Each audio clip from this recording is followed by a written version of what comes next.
Et bonjour à tous, bonjour à toutes, bienvenue dans ce nouveau numéro d'Avanti Nice. L'OGC Nice est en Coupe d'Europe, ça y est, c'est officiel. Petit doute encore sur la place finale au classement et sur la nature de la Coupe d'Europe. On en parlera avec l'un de nos chroniqueurs qui y croit dur comme fer encore à la Ligue des Champions. Il y en a. Mais d'abord, réjouissons-nous pour cette victoire. Dans la douleur, certes, face au Havre, mais qui nous assure une place dans le top 6. C'est l'essentiel, c'était l'objectif en début de saison. Même si on a peut-être pu rêver à mieux à un moment donné, on a également rêvé à bien pire en 2024. Mais on va parler de tout ça et puis parler du match aussi, du contenu, nettement moins réjouissant, mais de toute façon, seul le résultat compte pour ce genre de soirée. J'ai le plaisir d'accueillir avec moi Alric, tout d'abord. Salut Alric, comment vas-tu ? Salut Sky, salut à tous. Effectivement, on va retenir la qualification en Coupe d'Europe, c'est le vrai point positif du match d'hier soir, de l'issue du match d'hier soir. Pour le reste, je ne ferai pas trop de commentaires pour l'instant. Non, on va se réserver pour la suite de l'émission. On va garder un peu de notre aigreur naturelle quand même, parce que sinon, l'identité de l'émission serait bouleversée. Il nous fait l'amitié également d'être avec nous aujourd'hui, le premier des fariolistes qui est en mission pour une place en Ligue des Champions pour ces 2 dernières journées. C'est Flo. Salut Flo, comment vas-tu ? Ben écoute, ça va très bien. Farioli est grand et l'OGC Nice peut rêver grand. Effectivement, et c'est peut-être l'enseignement de la soirée. Alors, on enregistre samedi matin, on n'a pas encore les résultats du dimanche soir. Si vous écoutez cette émission en allant travailler lundi, il y aura peut-être des petites analyses sur le classement qui seront dépassées. Mais bon, l'idée, c'est que l'OGC Nice, non seulement s'est assuré sa place en Coupe d'Europe, et c'était l'objectif principal de cette rencontre à domicile face au Havre, mais aussi s'est permis encore le droit d'espérer mieux, une 3e, une 4e place, au pire une 6e. Donc on verra ça dans les prochains jours et en fonction des matchs qu'il reste à jouer, on le rappelle, à la maison face à Paris et chez nos amis lillois. Mais tout d'abord, c'est cette émission l'émission est consacrée à ce match face au Havre. Excusez-moi, hein, c'est samedi matin, c'est tôt et avec l'adrénaline, je sais pas messieurs à quelle heure vous êtes couchés hier soir. Très tard. Mais voilà, la nuit a été courte. Je sais pas si c'est très tard ou très tôt ce matin. Oui, c'est ça. Mais c'est un peu ça l'idée. Voilà, messieurs, le but de ce match, c'était de valider les bons résultats de la précédente semaine à 3 matchs, d'assurer cette qualification en Coupe d'Europe sans avoir à trembler face à 2 grosses équipes de notre championnat dans la suite de la semaine, sans dépendre des autres. Mission accomplie, on a envie de dire, dans un match qui en plus a quand même pas mal ressemblé à ce qu'on avait vu sur la phase aller, un but qui nous permet d'être devant, les lumières qui s'éteignent un peu après et une espèce de gestion sur le fil en fin de match, mais dans laquelle on n'a jamais non plus vraiment tremblé, vu que l'adversaire n'avait pas l'air d'avoir plus d'ambition que d'espérer un match nul qui tombe du ciel. Un vrai match en jeu, avec tout ce que ça peut comporter de difficultés. Ça pouvait ressembler aussi à un match piège, parce qu'on savait que l'équipe du Havre nous avait mis dans le mal au match aller. Ils avaient besoin d'un point minimum pour espérer se maintenir, donc c'était un peu tendu des 2 côtés. On a bien répondu, c'est ce qu'il faut se dire, c'est ce qu'il faut retenir. Je trouve que, on rentrera dans le détail après, mais je trouve que l'entame de match est plutôt bonne, plutôt sérieuse, avec des joueurs qui vont tout de suite vers l'avant, qui montrent des bonnes choses. Ce que je peux regretter, et c'est ce que malheureusement j'ai eu du mal à mettre de côté à l'issue du match, c'est que progressivement, après l'ouverture du score, on est retombé dans nos travers de faire beaucoup de passe-passe, de garder le ballon au milieu de terrain, voire en arrière. Et je suis pas le seul à avoir pensé ça, parce que dans le stade, en tout cas dans la tribune dans laquelle j'étais, ça a pas mal pesté quand on voyait des opportunités pour mettre la pression sur l'adversaire et qu'on systématiquement faisait une passe en arrière. Voilà, je regrette qu'on n'ait pas réussi à se mettre à l'abri plus facilement, qu'on n'ait pas réussi à tuer ce match pour se le rendre plus agréable. Mais voilà, seul le résultat compte et au final, une Coupe d'Europe, c'était l'objectif et on peut dire, à partir de là, on peut pas trop critiquer, on peut difficilement critiquer le reste, quoi. Flo, c'était le 32e match sur 34, on s'attendait pas non plus à une révolution dans l'identité de cette équipe. Est-ce que ce qu'Alric a dit, au final, cette incapacité à se mettre à l'abri, à enflammer le match, peut-être que vu la saison, la semaine à 8 buts qu'on venait de vivre, on s'était dit que c'était peut-être derrière nous. Mais ce match, il est vraiment à l'image de l'équipe qu'on a connue cette année, de la saison du gym. L'essentiel est fait, la victoire, la qualification en Coupe d'Europe. La manière, peut-être qu'on repassera, mais de toute façon, tu n'es plus à attendre ou à exiger la manière une fois que tu es à une semaine de la fin de saison. Déjà, pour commencer, on a enfin réussi à casser le verrou d'une équipe qui venait à l'Alliance assez rapidement. Donc déjà, c'est un premier point positif. Ensuite, on a gagné tout un symbole hein, de la manière qu'on a abordé notre première moitié de saison, c'est-à-dire une équipe qui marque et qui derrière fait dos rond et sait souffrir. C'est les mots de Todibo à la fin du match en interview. Moi, ce que je trouve qui est frustrant avec cette équipe, c'est que tu sens que dès que ça accélère, il se passe des choses en fait, mais ça accélère tellement pas assez. Comme l'a bien dit Alric, hein, une entame de match qui était plutôt prometteuse, hein, avec cette frappe de loin de Morgan Sanson, le but dans la foulée, 2-3 ballons qui passaient devant la cage de Desmas, et de suite après le but, c'est une équipe qui petit à petit se relâche, retombe dans ses travers, et même en jouant de cette manière, tu as l'occasion de mener par 2 fois en deuxième mi-temps 2-0, avec la passe de Boga dans les gants de Desmas et le dégagement en 6 mètres de Thuram sur son face-à-face. Donc voilà, il y avait des opportunités. Les 3 points étaient essentiels, ils sont pris. Et maintenant, l'OGC Nice peut rêver grand. Ouais, on peut rêver mieux. On s'est acheté le droit de rêver plus haut et puis tout simplement de garder le destin totalement entre nos pieds. C'est probablement l'enseignement principal de la soirée. On va revenir parce que j'ai un peu zappé ça. J'aime bien prendre la température avant, qui est tiède, on va dire. On s'enflammera peut-être en fin d'émission en faisant le petit bilan européen de ces dernières années et les 2 dernières rencontres nous attendent. Mais revenons sur le 11, du coup. Donc un 11 assez classique, mais avec un choix particulièrement fort et moi personnellement qui m'a plu, et ça permettra peut-être de commencer à rentrer sur les performances individuelles de certains joueurs. Alors Marcin Bulka dans les buts, ça du classique Grande Marcin encore une fois, Melvin Barr, Dante, Todibo accompagné de Antoine Mendy, et c'est l'un des premiers choix faits par Francesco Farioli dans son couloir droit, un milieu de terrain avec Pablo Rosario au poste de sentinelle devant Morgan Sanson et Kefren Thuram, et puis une attaque assez classique, Mohamed Ali Chaud, Jérémy Boga sur les côtés, Terem Moffi en pointe. Oui, il était bien là, hein, au cas où vous ne l'aviez pas vu sur le terrain. Voilà, ça, je me le permets, hein, mais bon, match dégueulasse, encore une fois. Bref, messieurs, sur ce 11, c'est assez, on va dire assez classique. Allez, quels sont peut-être les choix particulièrement faits? La titularisation de Rosario à la place de celle de Youssouf, même s'il y avait peut-être aussi une question physique et d'enchaînement des matchs ou de priorité pour Paris qui a pu se poser. Vous me donnerez votre avis dans quelques instants. Et puis surtout, c'est le fait de récompenser Antoine Mendy pour ses apparitions cette saison, qui a soufflé le chaud et le froid, qui a été probablement, comme on se le disait hors antenne, très précieux avec le ballon. Un peu plus en difficulté face à Keshta sans le ballon, mais globalement une performance encourageante pour le petit Antoine Mendy. Qu'est-ce que vous avez pensé du 11, de ces choix-là? Peut-être d'autres également. La titularisation de Moffi à la place d'Evan Guessant aussi peut faire partie des sujets. Mais en tout cas, sur les choix de notre, pour l'instant, entraîneur italien de l'OGC Nice. Pour ma part, la titularisation de Moffi, elle m'a un peu gonflé parce que, tu le sais, Sky, j'en avais parlé dans la dernière émission de Copéglon, les confrères. J'espérais que Evan Guessant soit titulaire parce que je voulais qu'il y ait 3 profils assez virevoltants face à un bloc assez bas. On savait de toute façon que dans ce type de match, Terem Moffi allait être en difficulté. Ça n'a pas loupé. Je crois qu'il a une seule occasion nette dans le match, c'est son face-à-face à peu près 1m50 du gardien et il arrive à lui tirer dessus sur un corner. Donc ouais, c'était quelque chose qui m'a un peu gonflé. Après, la titularisation d'Antoine Mendy, je l'ai trouvée ambitieuse, je m'y attendais pas. Et globalement, je trouve qu'il a fait une bonne rencontre. Je regrette simplement que son physique l'ait un peu bousculé en seconde mi-temps parce qu'il finit pas le match. C'est quand même un poste où tu es amené régulièrement à finir les matchs et lui a un peu plus de mal à ce niveau-là. Après, globalement, c'est un 11 qui est type.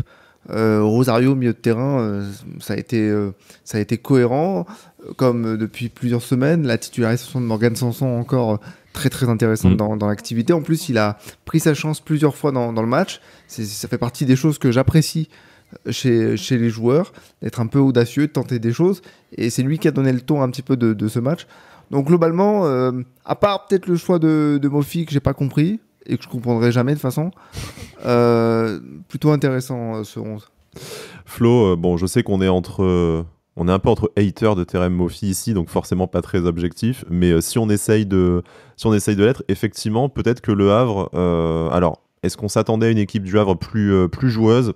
Peut-être aussi, parce que je trouve que l'équipe a un peu renoncé à son ADN, peut-être dans l'espoir de décrocher le point du match nul qui lui suffisait pour le maintien. Mais on s'imaginait peut-être davantage voir Evan Guessant sur cette rencontre-là avec une bonne entente avec Jérémy Boga et Mohamed Ali Chaud qu'on a pu voir sur les derniers matchs. Et Terem Moffi qui est, quoi qu'on en dise, l'homme des grands matchs, ou en tout cas des grands adversaires de l'OGC Nice, aurait eu toute sa place pour être titulaire d'abord à la maison face au Paris Saint-Germain et puis ensuite dans le Nord face à Lille. Bon, le choix a été fait de titulariser Terem Moffi ce vendredi soir, de le sortir assez tôt malgré tout à l'heure de jeu. Pour une fois, c'est pas Mohamed Ali Chaud qui est sorti en premier. Voilà, qu'est-ce que tu penses peut-être déjà de ce choix-là? Et puis, histoire de te titiller jusqu'au bout pour que tu sois énervé pour la suite de l'émission, on va parler de Pablo Rosario aussi un peu. Mais en tout cas, ce n'est que mon avis. Je trouve que Pablo Rosario, avec les limites qu'on lui connaît et qui, je pense, ne dépassera jamais, c'est une des rares satisfactions sur l'année 2024 de l'OGC Nice. En tout cas, il a su vraiment stabiliser ce milieu de terrain. Il y a un milieu de terrain avec et sans lui. C'est limité techniquement, c'est limité dans son apport offensif, certes. Encore qu'on l'a vu se projeter et faire une magnifique passe à Kefren Turam hors jeu, je crois, par contre, en seconde période. Mais il a apporté quand même une certaine sérénité, peut-être aidé par la faiblesse de l'adversaire, mais on voit bien ce qu'il peut apporter à cette équipe dans des matchs où on est quand même censé maîtriser le ballon. Oui, non, après, attention, Pablo Rosario a fait son match et fait d'ailleurs sa saison. Moi, j'ai rien à dire sur le bonhomme. Ça fait pas rêver, c'est sûr, ça je te l'accorde. Hein. Le problème, c'est que quand tu vois qu'en fait, tu es dans un système de jeu avec Farioli où dans le premier tiers du terrain, tu es là pour fixer le bloc adverse et que dès que ça s'ouvre, il faut rapidement casser une ligne vers l'avant. On va dire que ce type de numéro 6 ne t'encourage pas à pouvoir le faire. Maintenant, cracher sur Rosario serait quand même très audacieux. Moi, j'aime beaucoup sa saison, j'aime beaucoup le bonhomme, j'aime beaucoup la mentalité du bonhomme. Et voilà, hier, il fait encore son match, hein, loin de là. Maintenant, je m'interrogerai toujours sur ce style de numéro 6 et je peux même faire le lien avec Youssouf. Hein.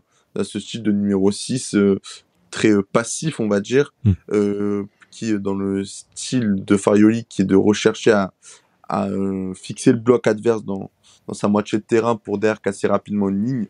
Je trouve que c'est pas les 6 appropriés. Voilà. Maintenant, pour revenir sur la sacoche à 30 millions devant, écoutez, moi franchement, hein, que ce soit contre les gros ou les petits, moi je peux plus.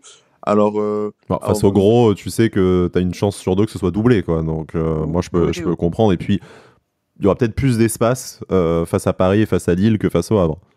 Oui, bien sûr, mais après, bon, oui, non, mais ça, c'est, il n'y a pas de débat il y a pas de débat là-dessus. Je suis 100% d'accord avec toi. C'est sûr que quand il a de l'espace, il est mieux, mais il lui en faut de l'espace, hein, parce qu'avec ses contrôles à 3 mètres, c'est compliqué.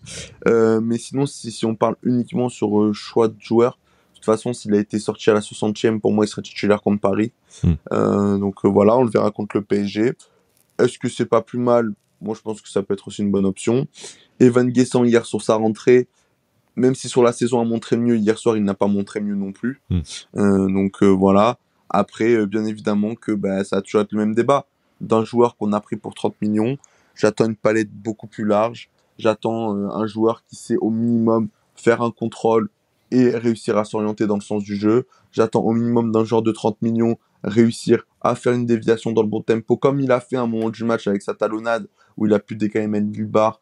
J'en attends un peu plus sur 90 minutes. Enfin voilà, ce sont des choses que j'attends, un joueur qui n'a pas forcément une large palette, mais qui sait faire le strict minimum, hormis prendre la profondeur et tirer au but. Voilà, c'est tout ce que je demande. Je parlais avec un supporter lyonnais, la dernière fois, il me disait que même Moussa Dembélé était, son passage à Lyon, était mieux représentatif techniquement du passage de Terem Moffi à Nice. C'est-à-dire, on est sur une faiblesse technique qui est abyssal et rarement vu. Je pense que même Issane Sako est peut-être des années-lumière sur le Non, plan tu technique. vas trop loin. Ne déterromps pas Issane Sako, laissons-le là où il est, très très loin de. Je te parle sérieusement, Sky. Je pense qu'Issane Sako, contrôle passe, c'est meilleur que Terem Moffi. Mais je parle premier degré. Bon, de toute façon, Alric, niveau contrôle passe, c'est meilleur aussi. Hein. On a le GIF qui le prouve, de toute façon. Bon, pour Terem Moffi, en tout cas, chacun son avis, et notamment sur son niveau technique. Mais en tout cas, c'est vrai que dans le système de jeu employé cette saison, et puis plus largement, dans ce genre de match un peu cadenassé, c'est sûr que c'est pas joué sur ses qualités qui sont existantes, mais qui sont autres en tout cas. Si vous le voulez bien qu'on ferme le chapitre du 11, on a commencé un peu à parler du milieu de terrain de Rosario et de Morgan Sanson aussi. Morgan Sanson, on attend l'annonce officielle, mais a priori, d'après les infos qu'il y avait dans la presse, c'est-à-dire top 8 et la moitié des matchs disputés, l'option d'achat devrait normalement être automatiquement levée. Et puis... Bon, je sais pas si vous voulez vous exprimer là-dessus, mais je pense qu'on est unanime sur le fait que ça a été une des bonnes pioches, c'est très bien, on est très content qu'il reste. Oui, c'est très bien, c'est un très bon choix. Il a apporté beaucoup de choses cette saison.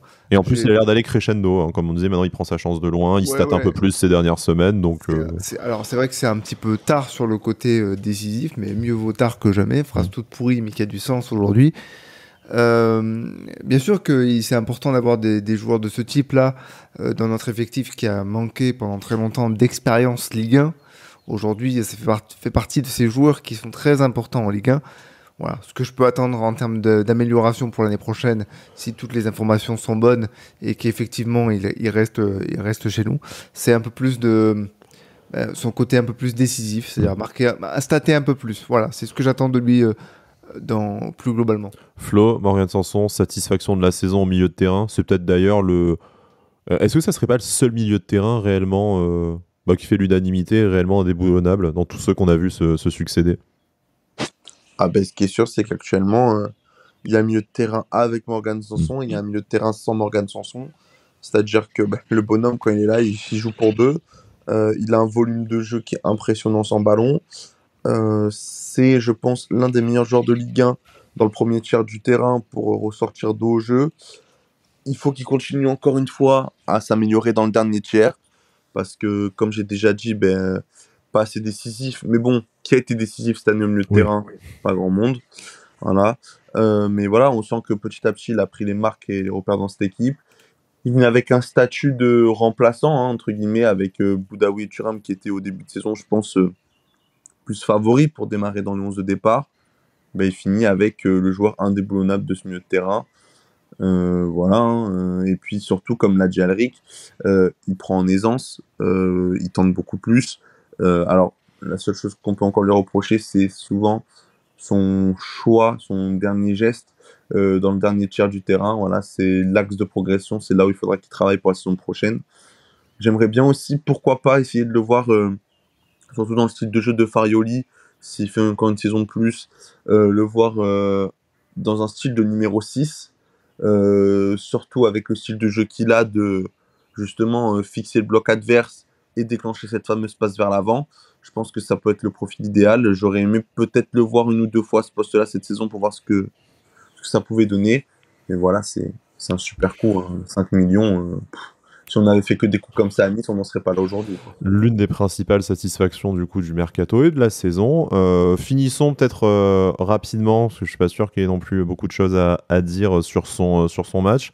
Sur le milieu de terrain avec Kefren Thuram, le chaud et le froid, comme je disais aussi pour Antoine Mendy, quand même un volume de jeu assez important. On l'a vu des fois revenir défenseur central, latéral gauche, proposer des solutions dans la profondeur où malheureusement il s'est souvent avéré être hors jeu. Mais en tout cas, il n'a peut-être pas réussi grand-chose offensivement, ou en tout cas dans ces occasions. On ne va pas parler de son piqué de l'enfer, effectivement. Mais en tout cas, au niveau de disponibilité, volume de jeu, on a senti un joueur concerné qui était là partout. Ce qu'il a traduit lui en conférence de presse par « je suis devenu un joueur plus complet ». Bon, Kefren, on n'ira peut-être pas jusque-là, déconne pas non plus. Mais en tout cas, quitte à ce que Kefren Thuram fasse un mauvais match, c'est ce genre de mauvais match que j'accepte de voir de lui. Tous les jours. Tous les jours, parce qu'en fait, c'est ce que personnellement, et je pense que je suis pas le seul, j'ai envie de voir de Kefren Thuram. Ses capacités permettent la projection vers l'avant. Et moi, j'aime bien le voir dans le dernier tiers du terrain, aux abords de la surface de réparation, dans la surface de réparation. Après, j'enlève pas tout le côté défensif, mais le fait que, il a marqué un but, certes, il est hors jeu, il fait pas l'effort de se replacer, mais il y est. Il a cette occasion sur la passe en profondeur de Rosario avec son piqué qu'on a tous vu au fond, puis on a vite compris qu'en fait, non. C'est dommage parce que dans le dernier geste, cette saison, je crois que les rares fois où il s'est retrouvé en position de marquer des buts, c'est vraiment ce qui a pêché pour lui. Je repense à son action à Montpellier où il est absolument tout seul en entrée de surface et il envoie le ballon à 3e anneau de la tribune à la Mosson.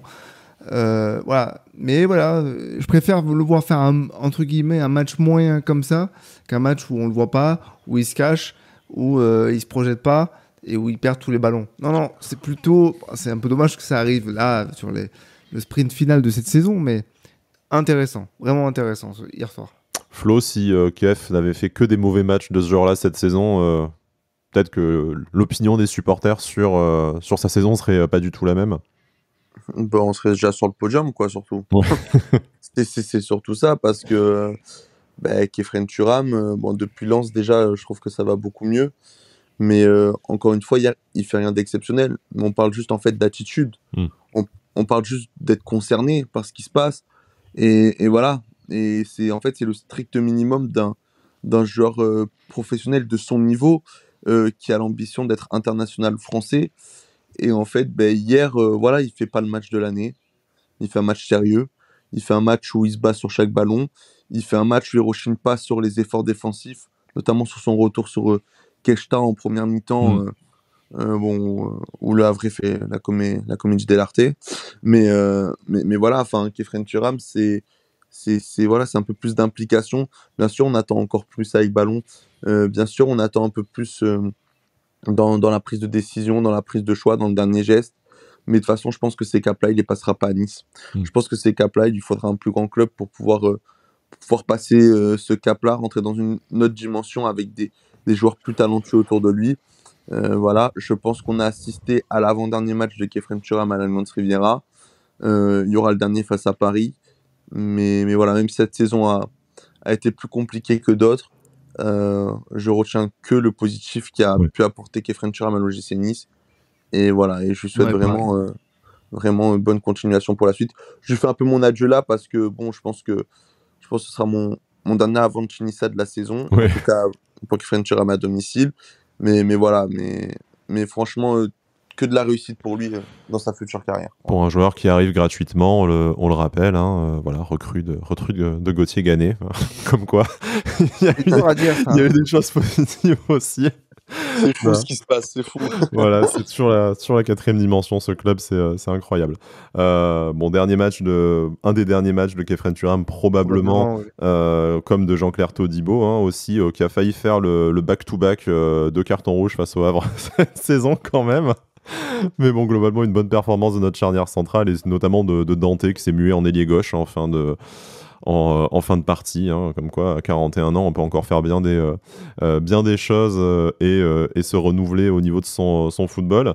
Mais quitte à parler de meneur de jeu, je voudrais qu'on parle peut-être un peu plus des avant-postes. Moi, il y a dans des rôles assez différents au final, deux joueurs que j'ai trouvé vraiment à la baguette, au four et au moulin, n'importe quelle expression surannée de merde que vous choisirez d'employer. C'est Mohamed Ali Chaud et Jérémy Boga. Alors ça a longtemps été le débat cette saison, est-ce que Francesco Farioli alignera les deux ensemble? Depuis qu'on a cette possibilité-là et que le choix a été fait, globalement les résultats sont quand même largement en progression, et on l'a encore vu hier soir.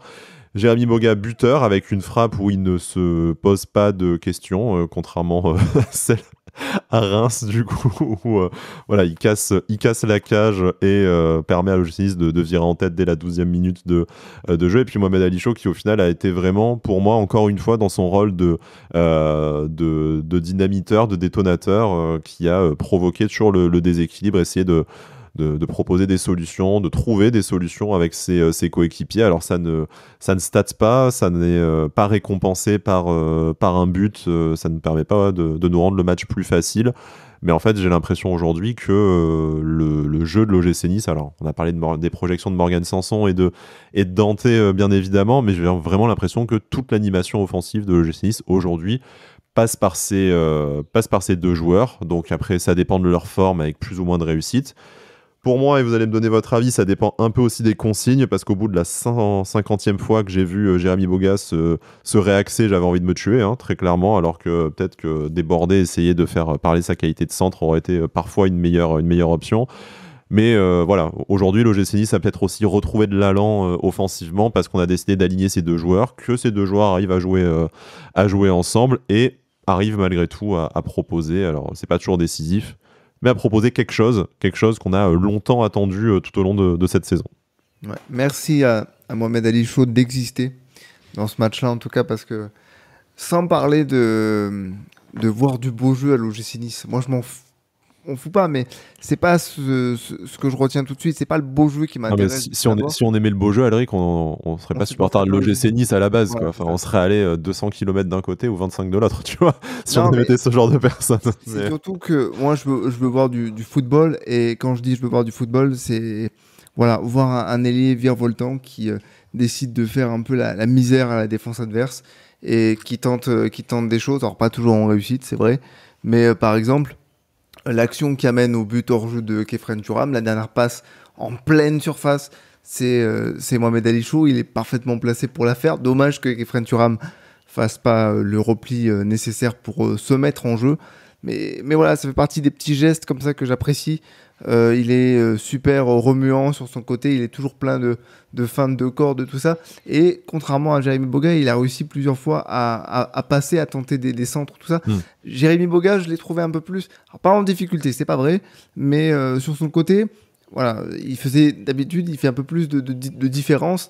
Là, par moment, je l'ai trouvé un peu dans le forcing de certains de ses gestes. Après son but, il est là, il fait du bien, contrairement à, effectivement, comme tu l'as dit, à Reims, où il se pose trop de questions, il tente un geste trop difficile. Là, il se dit, angle fermé, frappe comme un sourd, tu verras, ça se passera bien. C'est exactement ce qu'il a fait. Alors, on peut signaler, pour ceux qui ne l'avaient pas vu, mais c'est Prime Video qui en a parlé hier, le but aurait dû être refusé, parce que sur la touche qu'effectue Antoine Mendy, effectivement, sur la touche qu'il effectue, il a les deux pieds, non pas sur la ligne de touche, mais déjà sur le terrain. Et donc le but aurait dû être refusé. Personne ne l'a signalé, personne s'en est plaint, donc très bien.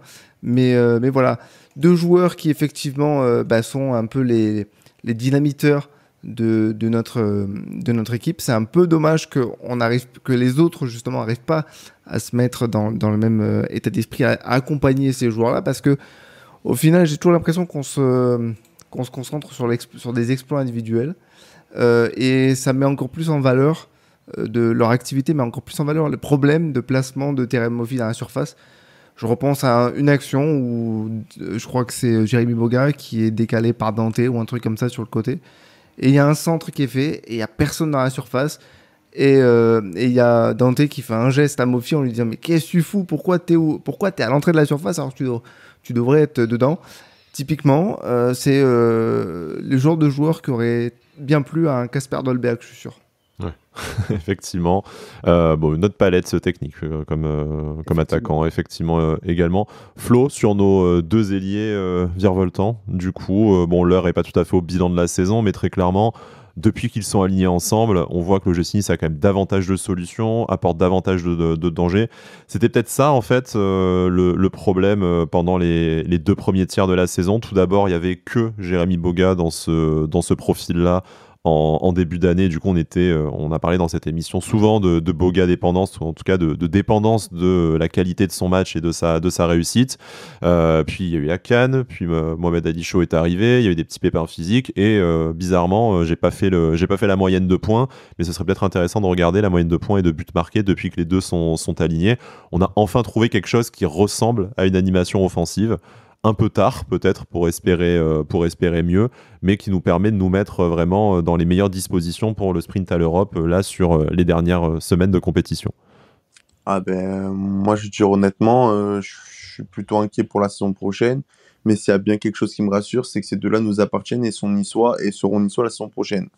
Parce que je connais pas beaucoup d'équipes de Ligue 1 qui ont deux ailiers capables de jouer des 1 contre 1, qui ont deux ailiers capables de percuter, qui ont deux ailiers de chaque côté capables d'avoir une qualité technique autant élevé.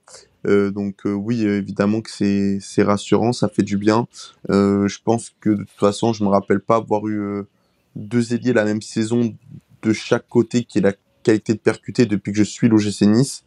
Donc je pense que c'est une première en 20 ans en tout cas pour moi, d'avoir deux ailiers de percussion, un de chaque côté. Donc voilà. Et puis ils apportent. J'ai à chaque prise de balle dans un style différent, mais voilà, même par moment, dans certains matchs, j'ai beaucoup moins de réussite que dans d'autres, mais voilà, c'est toujours mettre le défenseur sur le reculoir, c'est toujours essayer. Alors, bien sûr qu'il y a des matchs où ça passera pas. Bien sûr, il y a des matchs où il y aura plus de déchets, mais au moins t'essayes, tu vas jouer les 1 contre 1, et puis franchement, c'est plaisant quand quand t'es assis dans les tribunes du stade ou même devant la télé, que tu vois un joueur prendre le ballon et que tu te dis voilà, qu'est-ce qui va se passer là, qu'est-ce qu'il va essayer de faire. Je veux dire, c'est toujours plaisant. Donc voilà, ils font une belle fin de saison tous les deux. Je dirais que Shaw est plus dans la jeunesse, l'insouciance, et Boga des fois dans un peu trop le calculer, un peu trop d'expérience, trop dans le calcul. Voilà, je pense pas moyen de faire un peu plus lâcher les chevaux, mais dans les deux styles totalement différents, c'est deux joueurs qui font extrêmement bien à l'OGC Nice, et surtout qui sont très polyvalents, capables d'aller jouer le long de la ligne de touche, capables de rentrer intérieur. Voilà, ils ont à peu près aussi les deux pieds dans le sens où ils sont capables de centrer du mauvais, de frapper du bon. Enfin, à chaque fois, ils s'ouvrent les deux possibilités. Honnêtement, j'aimerais pas être latéral de Ligue 1 et me retrouver face à Shaw et Boga pendant 90 minutes. Donc c'est très bien. Je le répète, ils sont niçois, ils nous appartiennent et ils seront là la saison prochaine. Donc ça c'est le gros point positif, au même niveau que Morgan Sanson. Ouais, on a quand même une petite colonne vertébrale qui commence à se dessiner pour la saison prochaine, même s'il va y avoir énormément de changements. On en parlera dans la dernière partie de l'émission, comme chaque année. C'est un éternel recommencement à l'OGC Nice, on le sait, mais bon, blague à part, on attendra de voir quand même la dimension du changement et du nouveau projet de transition. Hein. Bon, je vous rappelle que Transition, la marque est déposée par Alric. Ouais. Pour terminer sur cette rencontre face au Havre, je vous propose peut-être de m'évoquer un dossier qu'on n'aurait pas mis dans notre conducteur, si un joueur, quelque chose, un élément du match sur lequel vous voudriez dire quelque chose. Alors vu que je vous prends un peu en traître, je vais commencer, comme ça je vous laisse 2 secondes pour réfléchir.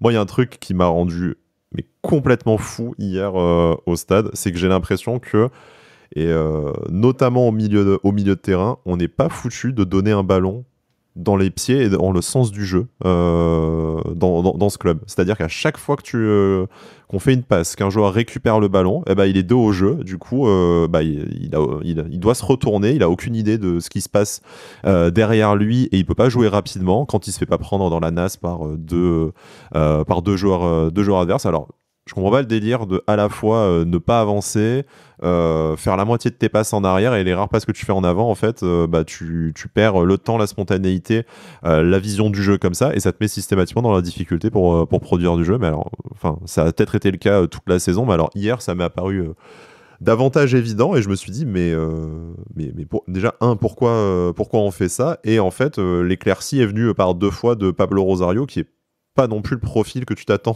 de voir sonner la révolte. Et puis pour moi, quand Dante en fin de match il se met à monter, c'est que je pense que dans sa tête il se dit il me casse les couilles là tous, s'ils sont pas capables de le faire, moi je vais y aller.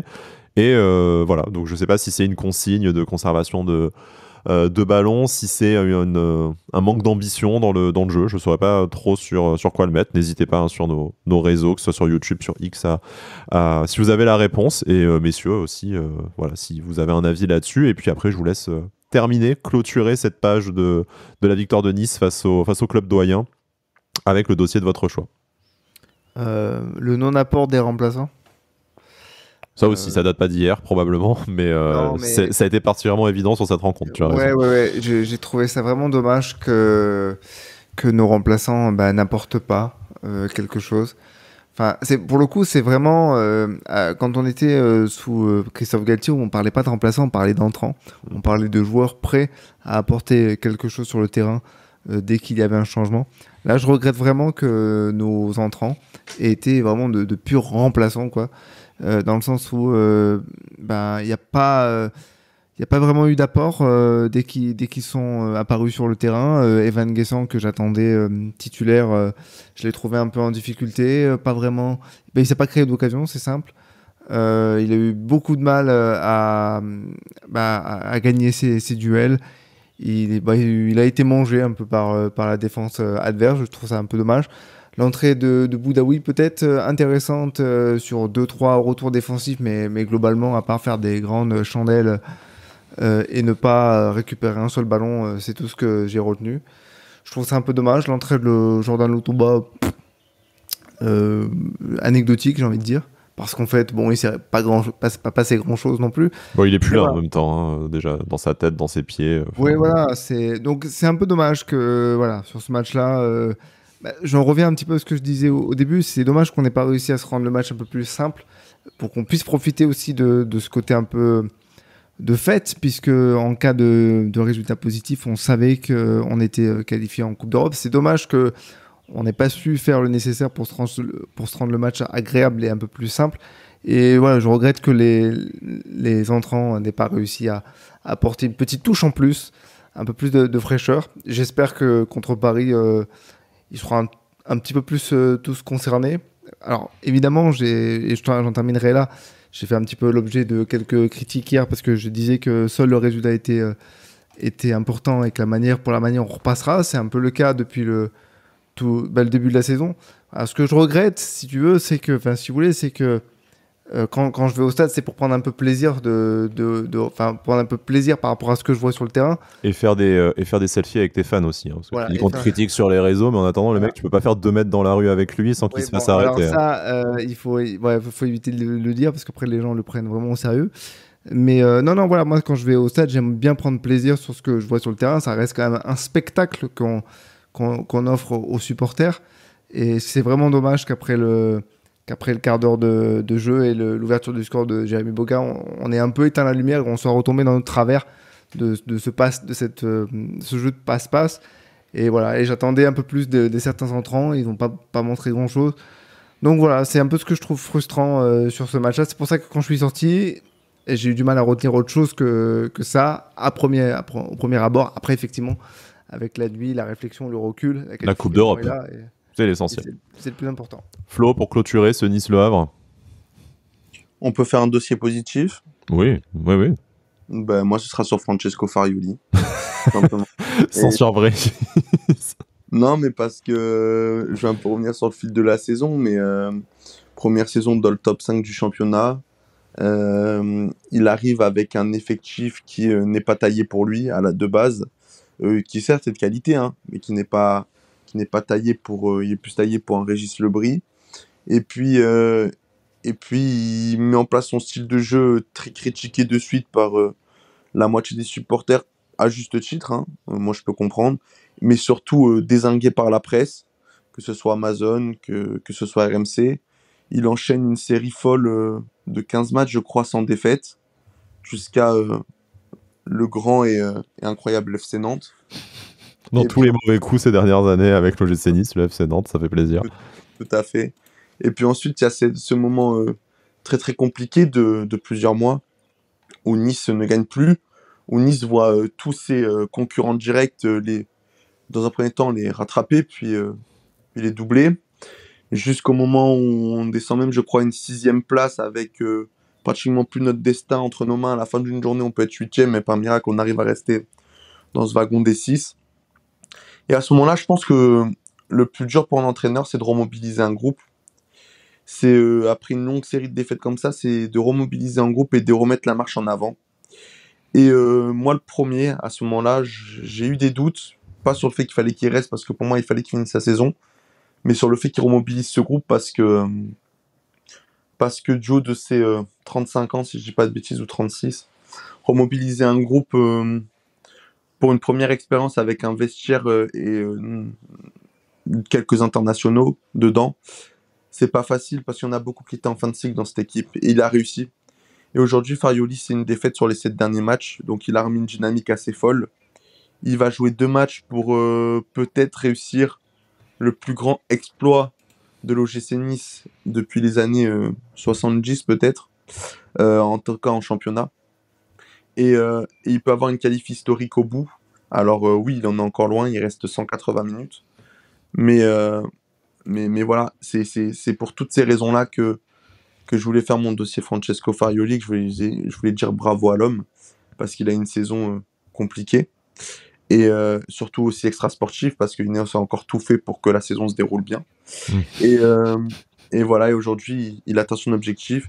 Il est là pour peut-être faire quelque chose d'encore plus grand. Alors, je parle pas de jeu, je parle pas en nombre de points, mais en termes de résultats, il peut peut-être faire encore quelque chose de plus grand que Lucien Favre, qui est très apprécié et admiré ici à Nice pour tout ce qu'il a apporté. Et voilà, Francesco Farioli est dans cette continuité-là. Il va peut-être faire quelque chose de grand dans 180 minutes. Donc voilà, juste pour ça, je vais lui dire bravo.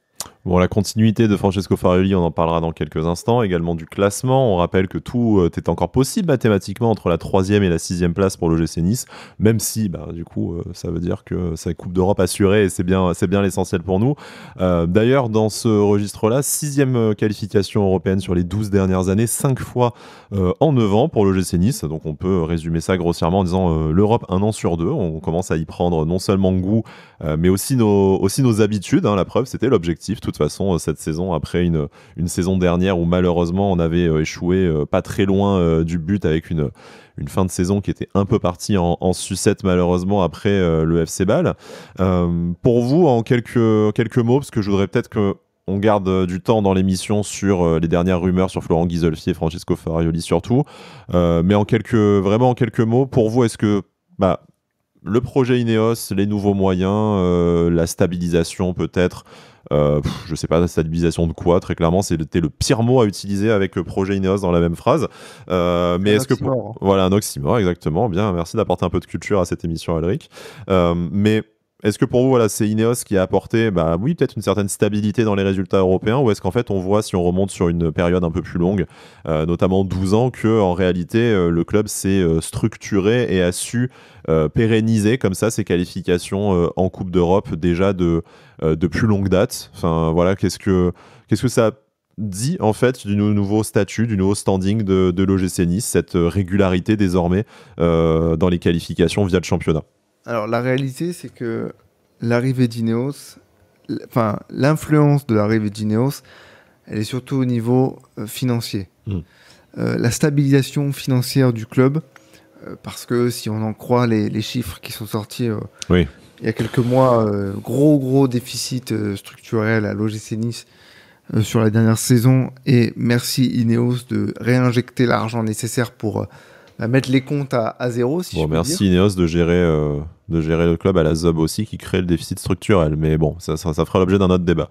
Non, mais après, parlons pour l'instant factuellement. Après, il est clair que moi, ce que je m'imaginais, en tout cas pas la première saison, parce qu'il faut toujours du temps quand tu acquiers un club, de voir un petit peu comment ça se passe, de prendre un peu la température de comment ça se passe, un petit peu ce qu'avait fait Jean-Pierre Révert parce qu'il avait racheté le club.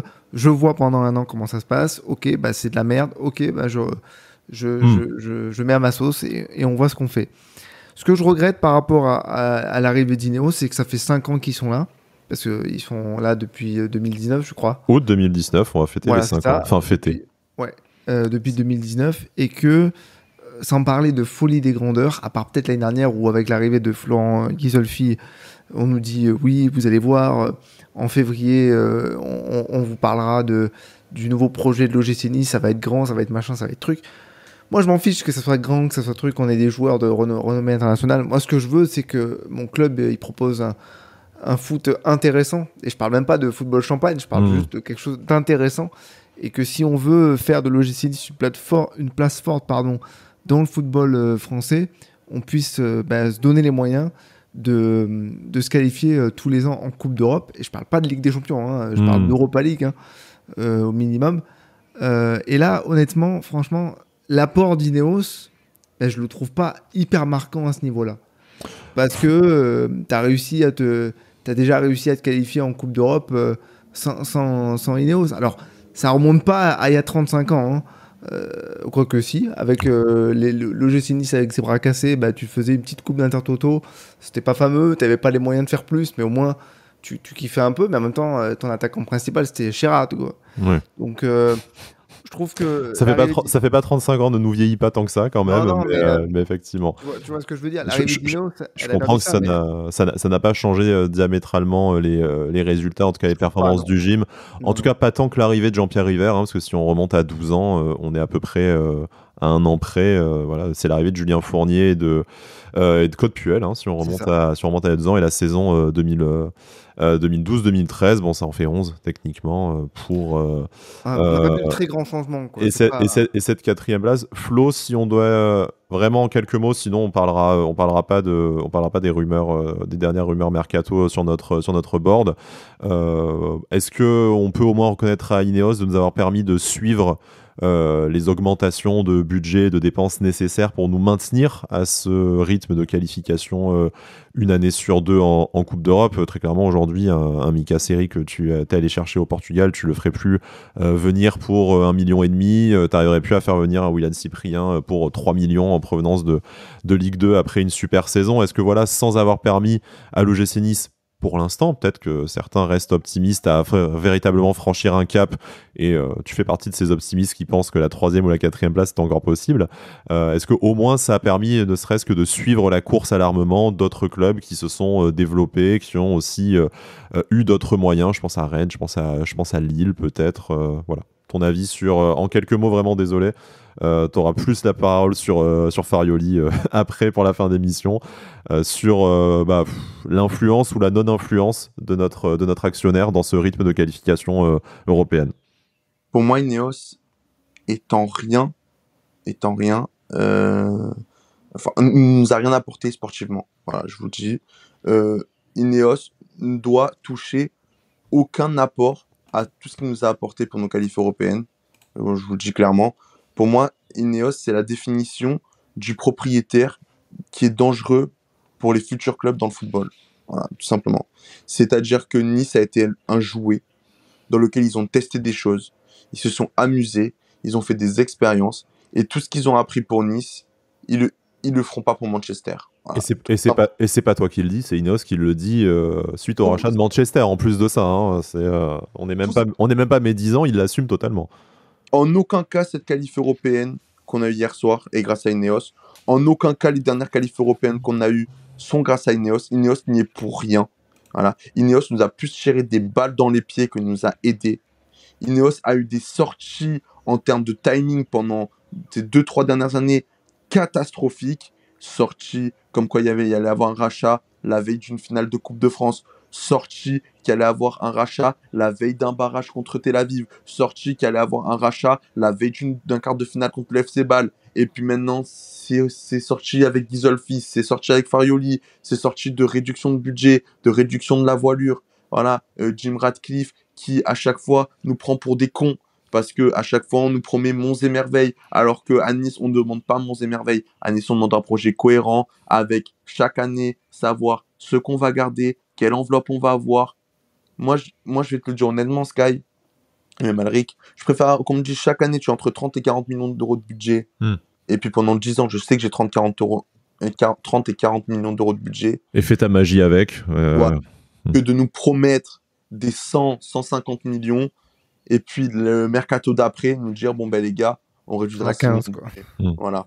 Maintenant que vous avez mis 45 millions sur Mofi et Youssouf, tenez, voilà 10 millions, voilà. Démerdez-vous tout l'été. Ça, c'est la mort d'un club. Vous voyez, on se plaint des gens qui viennent pas au stade. Bon, je pense pas que ce soit la principale cause. Hein. Non, je n'ai pas avant déjà. Hein, donc... non. Ce que je veux dire, c'est que comment t'attacher un effectif où, bon, là, cette saison, on a senti qu'il y avait une continuité par rapport à la saison d'avant, et bizarrement, c'est là où on a arrêté de faire des strass et des paillettes et d'ouvrir sa gueule pour rien dans les médias. Mais en réalité, comment tu veux...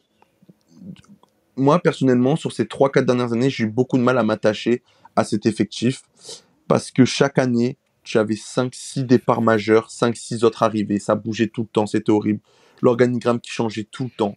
Et là, on avait enfin trouvé de la stabilité, on ira après sur le débat, et tu vas encore tout nous changer.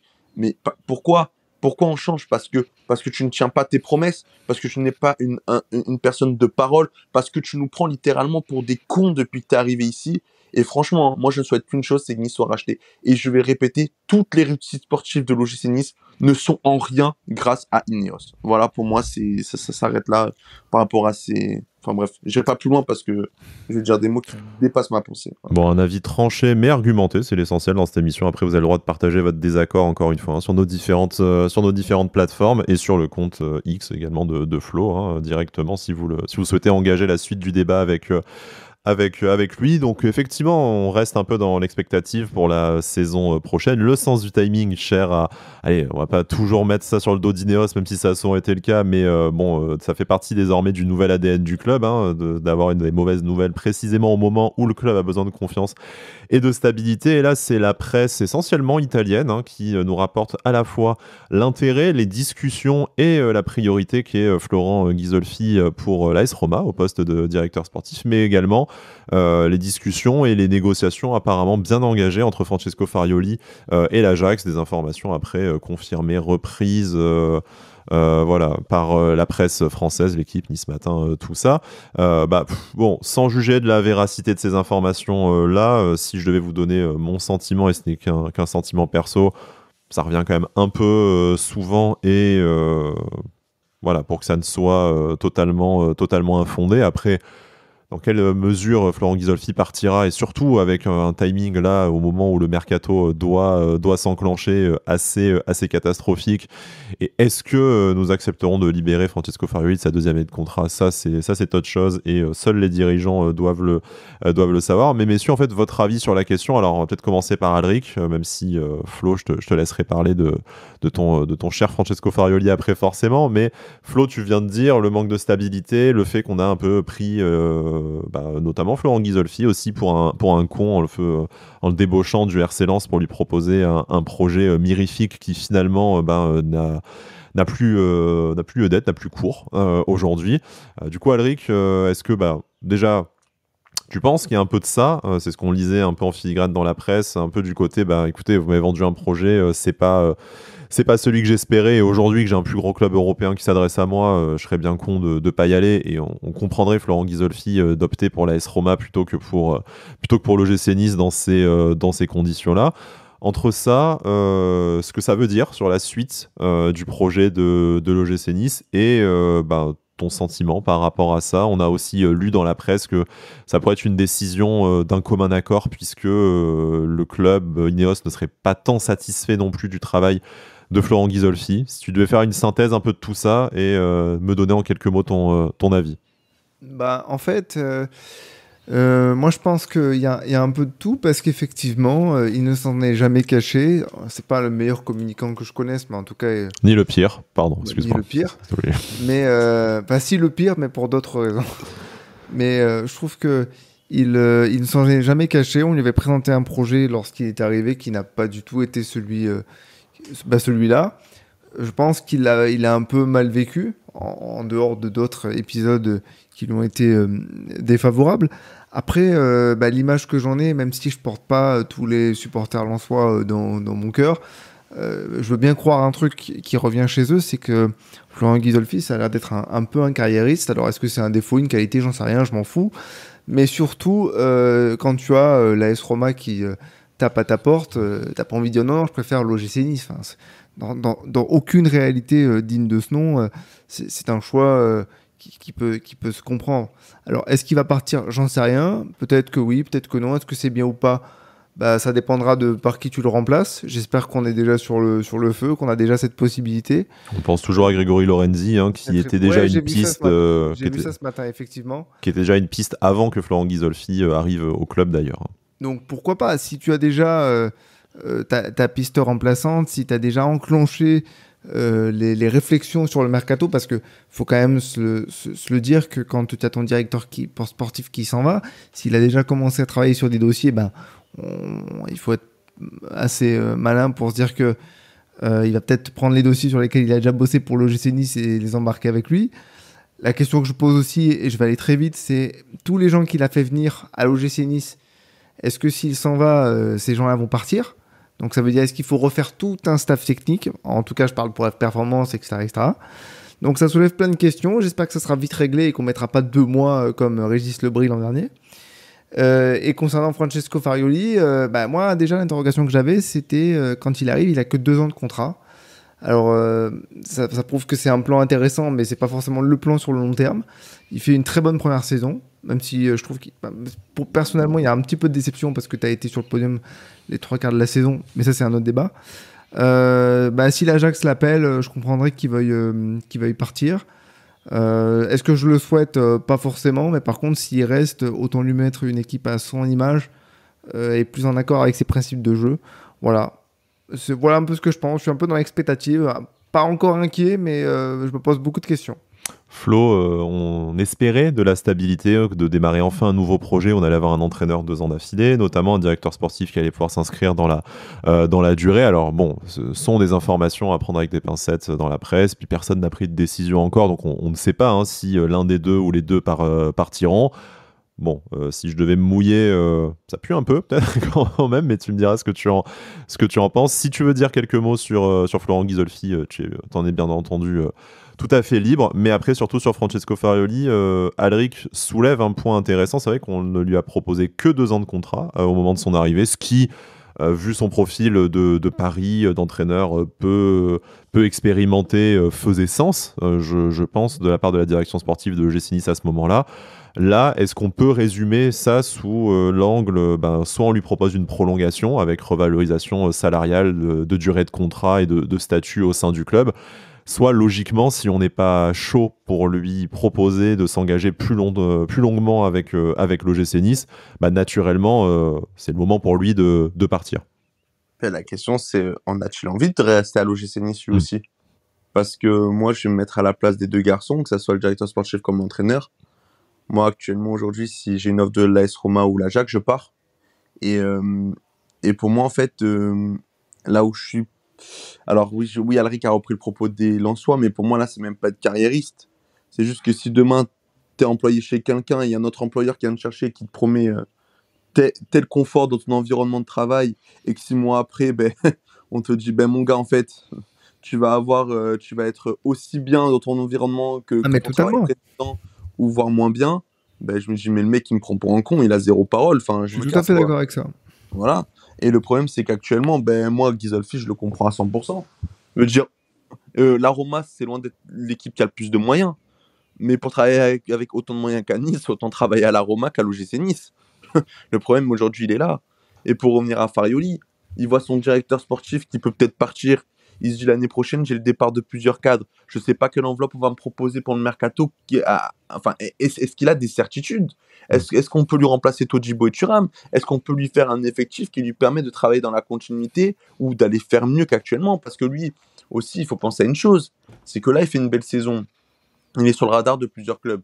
Cette année prochaine, il fait ventre mou à Nice. Lui, il disparaît aussi. C'est pareil. Donc, en fait, moi, je suis désolé, mais encore une fois, le dénominateur commun de cette situation, c'est notre superbe et magnifique actionnaire qui est le grand Ineos, qui en fait nous met encore une fois totalement dans la merde entre le fait de ne pas tenir ses promesses, de ne pas tenir ses paroles, de dire que limite si je l'ai entre les lignes, c'est que le club est à vendre, on n'en est pas loin, c'est-à-dire que venez avec une bonne offre et puis ça nous arrange parce qu'on n'a plus envie d'investir dedans. Donc en fait moi, je me mets à la place de ces 2 mecs-là. C'est totalement normal de vouloir partir plus haut. Et si je me mets à la place de mon club maintenant en tant que supporter, moi, ce qui m'attriste actuellement, c'est que je me disais qu'il y a encore 2 ans, tu pouvais être à l'OGC Nice et derrière pouvoir postuler, si tu faisais des bonnes performances, pour des clubs d'un standing nettement supérieur. On avait vu Seri qui était sur les tablettes du Barça. L'année où on va chercher Christophe Galtier, c'est quand même l'entraîneur qui est champion de France, tout ça. Maintenant, si t'es entraîneur de l'OGC Nice, tu peux plus qu'intéresser, en faisant une bonne saison, tu peux plus qu'intéresser une équipe de l'Ajax complètement en perdition qui finit 5e des Eredivisie. Ouais, et surtout, tu choisis d'aller à l'Ajax plutôt que de dire à Nice, je suis dans un meilleur championnat, j'ai une qualification européenne que l'Ajax n'a pas forcément encore acquise, j'ai plus le championnat en tête, mais qui en tout cas est dans une saison très, très compliquée, alors que finalement, Lucien Favre avait opté pour rester plutôt que d'aller à Dortmund, ce qui était quand même d'un autre standing à l'époque. Non, mais c'est ça, c'est surtout qu'en plus, on va dire que Nice actuellement doit se positionner comme un club qui doit être un tremplin pour les gros clubs européens. Sauf que maintenant, tu n'es même plus ce tremplin-là, tu es un tremplin pour un autre tremplin. Parce que aujourd'hui, Farioli, même si demain il fait 2 ou 3e avec l'OGC Nice, il pourra jamais accéder à un top club européen. Par contre, si l'année prochaine il fait une grosse saison à l'Ajax, il pourra accéder à un top club européen. Et je comprends totalement ces deux personnes-là, tout comme Florent Ghisolfi.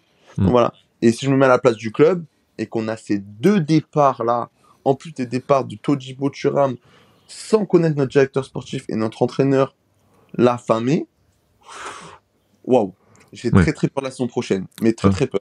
Heureusement, le mercato risque d'être un peu décalé avec l'Euro et les Jeux Olympiques, mais effectivement, et ça va être le sens de ma question suivante sur le classement final de l'OGC Nice. Si en plus de ça, tu as un tour préliminaire à jouer et que ta saison recommence plus tôt, alors l'avantage du TP3, contrairement à la dernière fois où on l'a disputé en 2017, c'est que même si tu perds au TP3, tu es reversé en Europa League, donc déjà tu es sûr de toute façon, même en terminant 4e, d'accéder au moins au pool d'Europa League, mais voilà, l'été pourrait être chamboulé par les départs que tu citais, Flo, mais aussi par les compétitions internationales. Et éventuellement, et ça sera l'occasion de terminer notre émission par un point classement, et je vais vous faire un petit pronostic aussi, l'OGC Nice est 5e avec 54 points, est revenu à 1 point de Lille et à 4 points de Brest, qui a un match en plus, donc il n'a plus que son dernier, sa 34e journée à jouer le week-end prochain. Du coup, Nice est dans l'attente, au moment où on enregistre cette émission, de 2 résultats majeurs sur ce week-end. Tout d'abord, le déplacement de Lille à Nantes, puisque si jamais Lille ne gagne pas à Nantes, on pourrait se retrouver devant le LOSC, ou en tout cas apporter à la faveur d'un résultat positif contre le PSG dans la semaine, mais également de Rennes-Lens, puisque si Lens ne s'impose pas à Rennes, la 5e place est assurée, et du coup on n'aurait pas à attendre déjà les 2 derniers matchs de la saison de notre côté, mais aussi hypothétiquement la finale de la Coupe de France, on ne vous répète pas, la 7e place qui deviendra européenne, la 6e qui libérerait un slot pour l'Europa League en cas de victoire du Paris Saint-Germain au lieu d'un barrage de Conference League. Messieurs, alors là on est vraiment sur 30 secondes chacun. La place à laquelle vous voyez terminer l'OGC Nice en fin de saison, est-ce que c'est 3, 4, 5 ou 6 déjà, et puis ce qui vous semble ou ce qui vous semblerait le plus souhaitable également comme Coupe d'Europe pour la suite du projet sportif des Aiglons. 5 et 5 pour moi. 5e, ce sera la place que l'OGC Nice aura à la fin de la saison, et c'est celle que j'espère parce qu'elle offre des certitudes en termes de préparation de mercato pour l'an prochain, parce que je trouve que avec tout ce qui se passe autour, et je vais très vite, avec tout ce qui se passe autour là, ces dernières semaines, les rumeurs, tout ça, on a beaucoup de questions. Si on commence à se dire il faut recommencer la saison plus tôt, j'espère que l'OGC a déjà travaillé sur les dossiers. Plus vite on est en vacances et on sait quelle Coupe d'Europe on joue, plus ça. On est tranquille d'esprit pour une fois. Donc finir 4e, ce serait génial, mais concrètement, 5e, c'est ce que j'espère. Enfin, c'est ce que j'espère, c'est ce que je pense qu'il va être, et c'est ce qui, pour travailler, serait peut-être le mieux.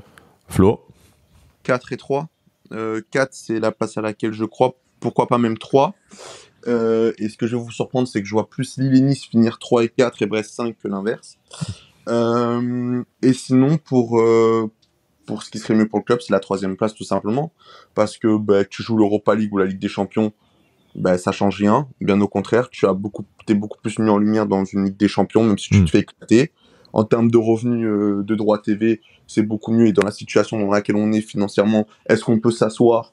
Moi, je préfère... non, en tant que supporter, je préfère pas. Mais pour la santé du club, je me dis, je préfère toucher un gros chèque et me prendre que des roustes sur 8 matchs en Ligue des Champions plutôt que d'aller en Europa League, faire un beau parcours, mais même pas toucher la moitié de droits TV. Et puis aussi, quand tu vas attirer un nouveau coach ou même un rachat, parce que pour moi, actuellement, ce qui serait le mieux pour le club, c'est un rachat. Quoi de mieux que de jouer une Ligue des Champions en vitrine. Ça peut donner beaucoup plus envie à des investisseurs de venir, d'acheter, ou peut-être, pourquoi pas aussi, de dire à nos chers investisseurs, regardez, oui, ok, il y a Manchester United, c'est bien, hein, mais l'année prochaine, il n'y a pas de Coupe d'Europe. Regardez, l'OGC Nice est en Ligue des Champions. Ineos, qui serait pour la première fois dans le domaine du sport, en Ligue des Champions au football, et ça leur donnerait pas envie de lâcher un dernier petit billet. Donc voilà, pour la vitrine aussi d'Ineos, se faire éclater en Ligue des Champions serait pas non plus beau pour leur vitrine. Donc voilà, à voir. Mais pour moi, pour le club, pour la santé du club, la 3e place, c'est celle qui nous irait le mieux. Ouais, tu fais bien de rappeler la position en première ligue de Manchester United. Hein. C'est qui le club satellite maintenant? Bon, pardon. Allez, on verra en fin de saison, on verra où l'OGC Nice termine. Mais en tout cas, c'est assuré déjà le top 6. Peut-être que d'ici la fin du week-end, ce sera même le top 5 qu'il sera. Et après, à l'OGC Nice de jouer face à un Paris Saint-Germain dont la saison est terminée. Et puis, pourquoi pas s'offrir une finale de rêve face à nos amis lillois pour une place en Ligue des Champions. Alric, Flo, merci de m'avoir tenu compagnie ce matin. C'était très tôt. Hein. Honnêtement, on ne communiquera pas l'heure parce qu'on n'assume pas trop la grasse mat. Mais par rapport à la nuit dernière, cette nuit européenne, je ne sais pas si vous avez vu des aurores boréales. Hein. Nous, nous, non, malheureusement, en ville. Mais bon, tant mieux pour ceux qui en ont profité. Voilà. L'OGC en Coupe d'Europe, il y a des aurores boréales. Hein. Forcément, c'est tellement exceptionnel au terme de cette saison. Bref, on se retrouve jeudi pour débriefer un match face au Paris Saint-Germain. On espère que ça ne sonnera pas à la fin de notre saison et la fin de nos rêves. Et d'ici là, Issa Nissa.